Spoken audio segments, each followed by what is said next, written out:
Palabra y vida. Con el padre Manuel Horta, desde Sevilla.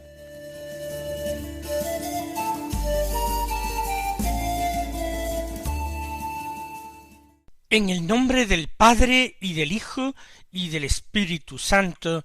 Amén. Alabados sean Jesús y María. Muy buenos días, queridos amigos, oyentes de Radio María y seguidores del programa Palabra y Vida. Hoy es el miércoles de la 10ª semana del tiempo ordinario. Un miércoles que es 14 de junio. Llevamos casi mediado el mes de junio, que es el mes del Sagrado Corazón de Jesús. No debemos olvidarlo. Lo repetimos muy a menudo precisamente para esto, para que tratemos de hacer algo en obsequio del Señor. Y en obsequio de María.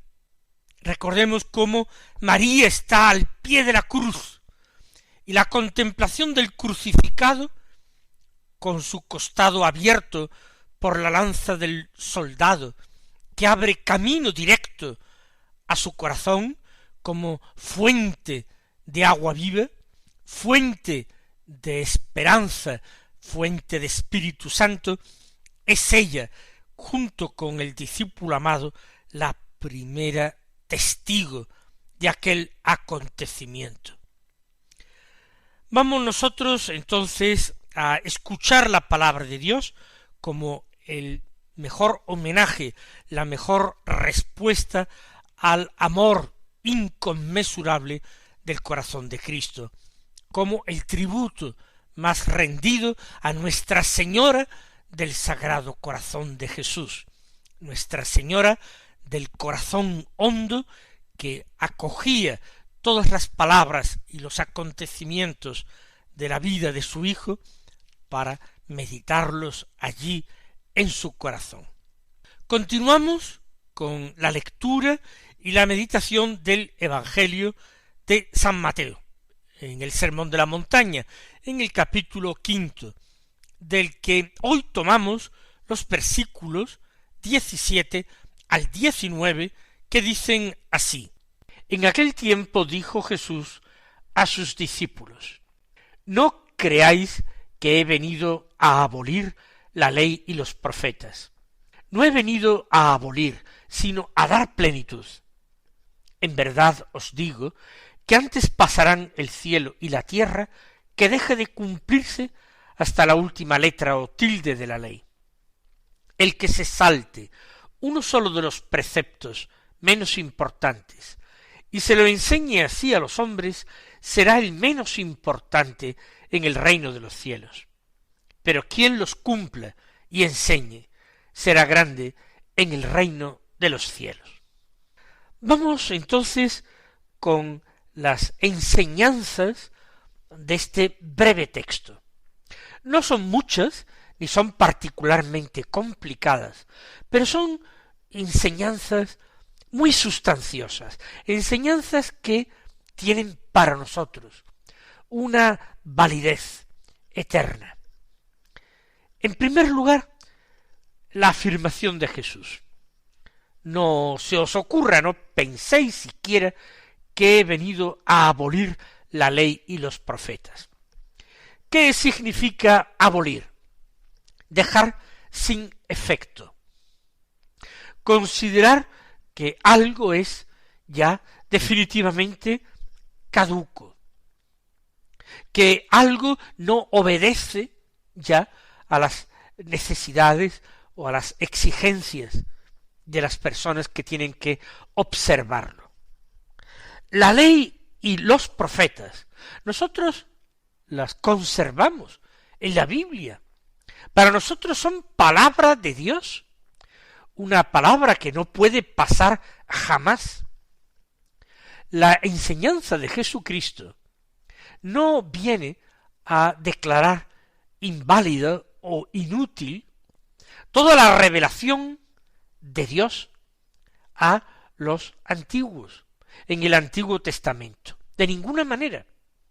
La enseñanza de Jesús, a pesar de que inaugura un tiempo nuevo, a pesar de que constituye una alianza nueva y eterna, se manifiesta en perfecta continuidad con la enseñanza dada por Dios a los hombres como preparación a la venida del Mesías.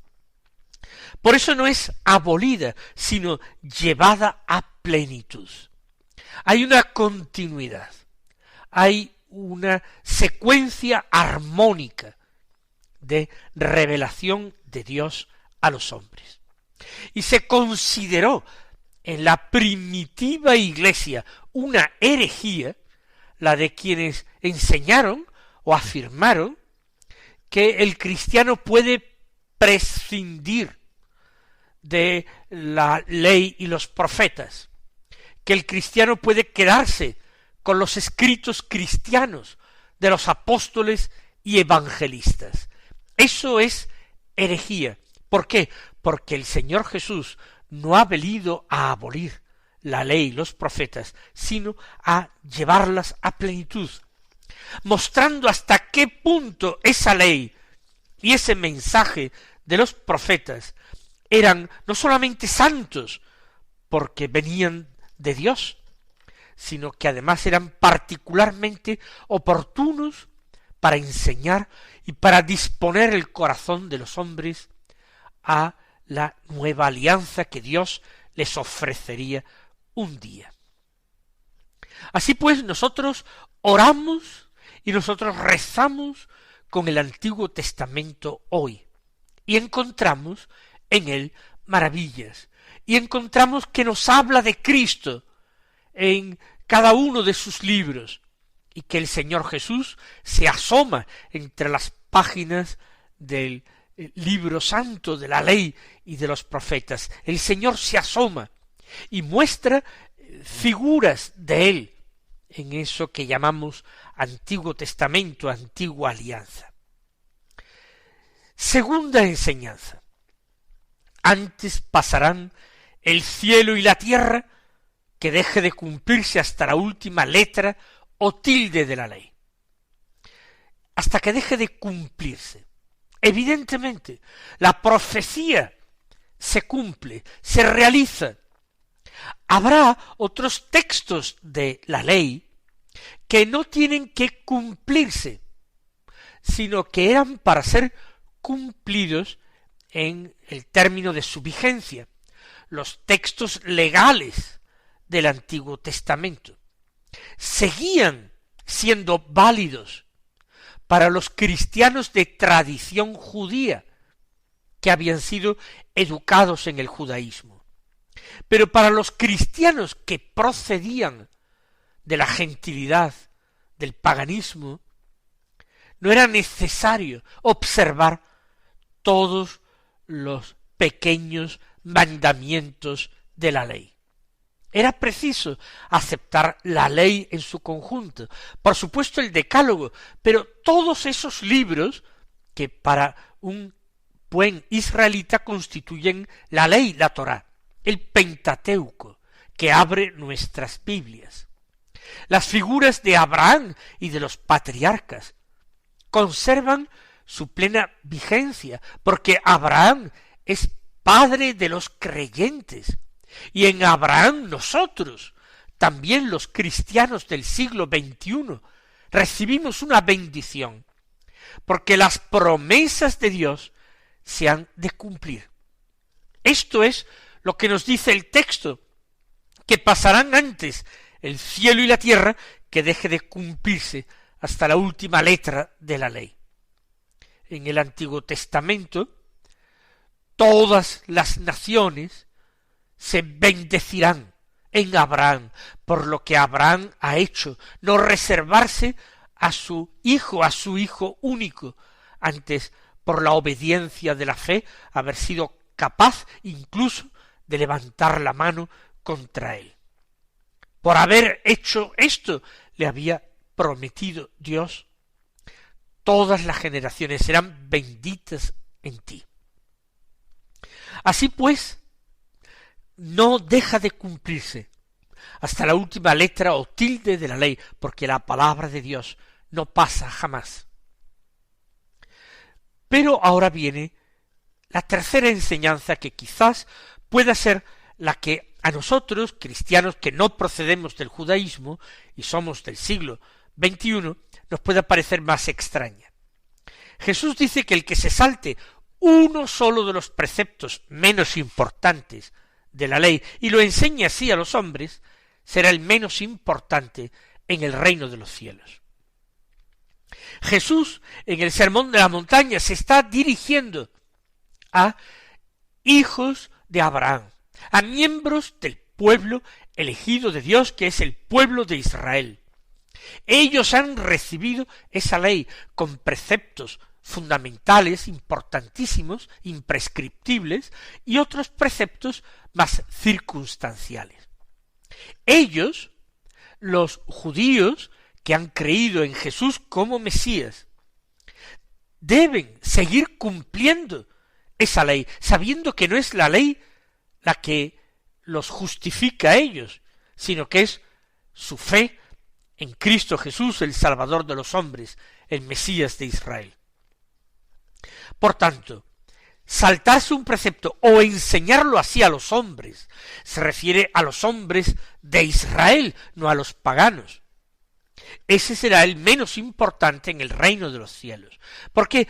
Porque en el fondo, con su actitud, con su menosprecio de los preceptos menos importantes, con su olvido a la hora de enseñarlo a otros hermanos judíos, a sus propios hijos, lo que está demostrando es un menos aprecio de la obra de Dios, de su obra de revelación, que buscaba al hombre para salvarlo, que buscaba a su pueblo para preferirlo.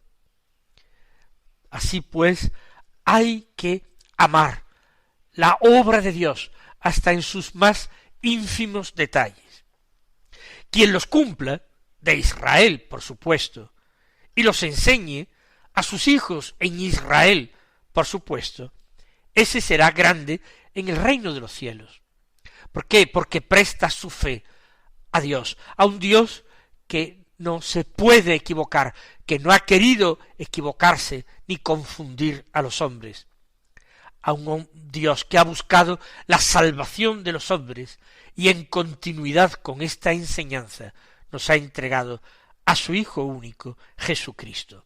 Bendigámoslo y démosle gracias y esforcémonos a nuestro nivel, en nuestra situación, en nuestro tiempo, con nuestra propia tradición religiosa y cultural, esmerémonos en considerar todo lo que sea en servicio de Dios, una obra agradable a Él, que no puede ser tratada con negligencia, que no puede ser olvidada, sino observada en sus más pequeños aspectos con amor y fe.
Vamos a escuchar ahora la primera lectura de la misa. En este ciclo de los años impares, pues en esta 10ª semana del tiempo ordinario se lee la segunda carta del apóstol San Pablo a los Corintios. Tomamos el capítulo 3, del que leemos los versículos 4 al 11, que dicen así: Hermanos, esta confianza la tenemos ante Dios por Cristo. No es que por nosotros mismos seamos capaces de atribuirnos nada como realización nuestra. Nuestra capacidad nos viene de Dios, el cual nos capacitó para ser ministros de una alianza nueva, no de la letra, sino del Espíritu, pues la letra mata, mientras que el Espíritu da vida. Pues si el ministerio de la muerte, grabado en letras sobre piedra, se realizó con tanta gloria que los hijos de Israel no podían fijar la vista en el rostro de Moisés por el resplandor de su cara, pese a ser un resplandor pasajero, cuánto más glorioso no será el ministerio del Espíritu. Pues si el ministerio de la condena era glorioso, ¿no será mucho más glorioso el ministerio de la justicia? Más todavía, en este aspecto, lo que era glorioso ya no lo es comparado con esta gloria sobreeminente. Y si lo que era pasajero tuvo su gloria, cuánto más glorioso no será lo que permanece. No nos alarmemos ante lo que parece un texto difícil de entender, un tanto retorcido de Pablo, de ese Pablo con fama de oscuro, incluso para sus contemporáneos. Empieza, esta confianza la tenemos ante Dios. ¿Cuál confianza? No vamos a leer el texto anterior, no importa. La confianza en Dios, la confianza en su palabra, nos basta. La confianza en Dios la tenemos gracias a Cristo. Por Cristo que nos lo ha revelado, por Cristo que nos ha mostrado el rostro paternal de Dios y nos ha enseñado a llamarle Abba.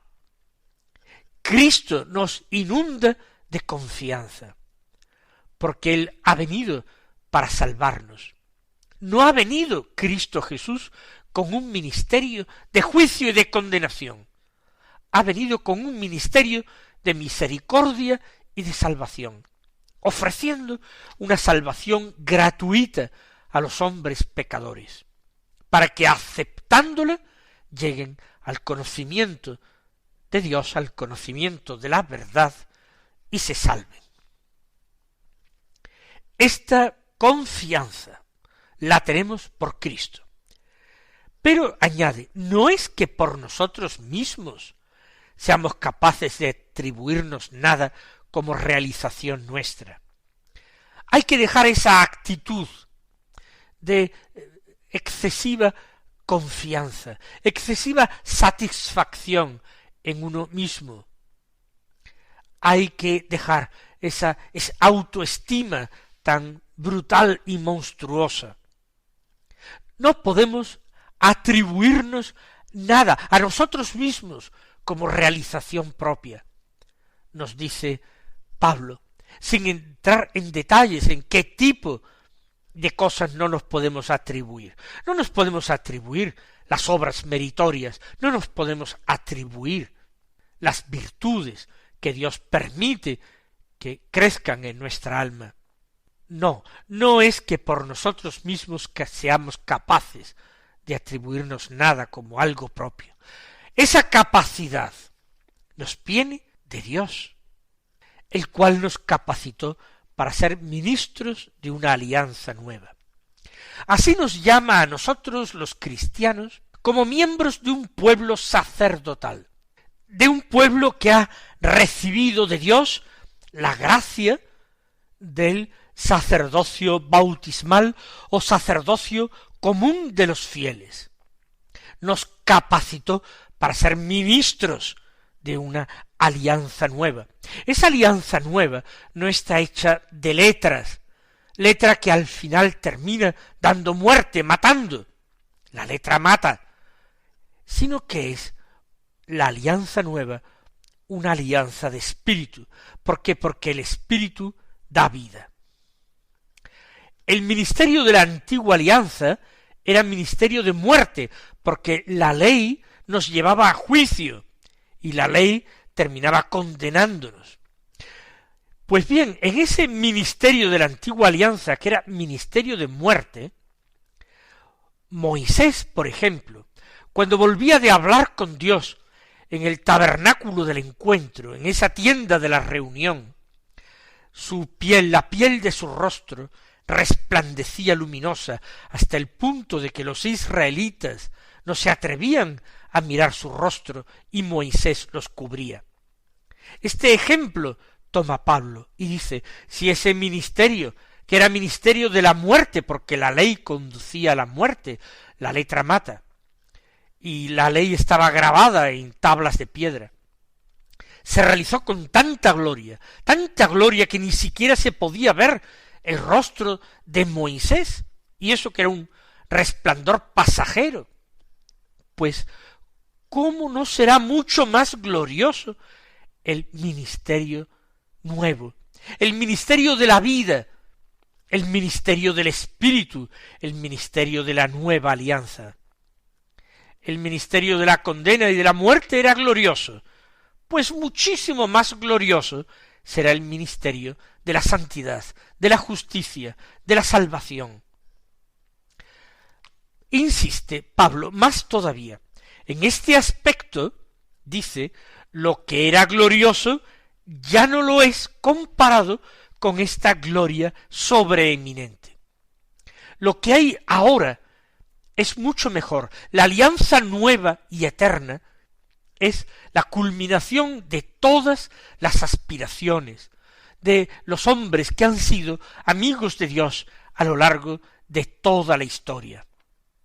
Ese ministerio de gloria del Antiguo Testamento ha pasado. El Nuevo lo ha eclipsado con una gloria mayor, con un esplendor mayor. Termina el texto, y si lo que era pasajero, caduco, tuvo su gloria, cuánto más glorioso no será lo que permanece, es decir, la ley de Cristo. Mis queridos hermanos, que el Señor os colme de sus bendiciones y hasta mañana si Dios quiere. Han escuchado en Radio María Palabra y Vida, un programa que dirige el Padre Manuel Horta.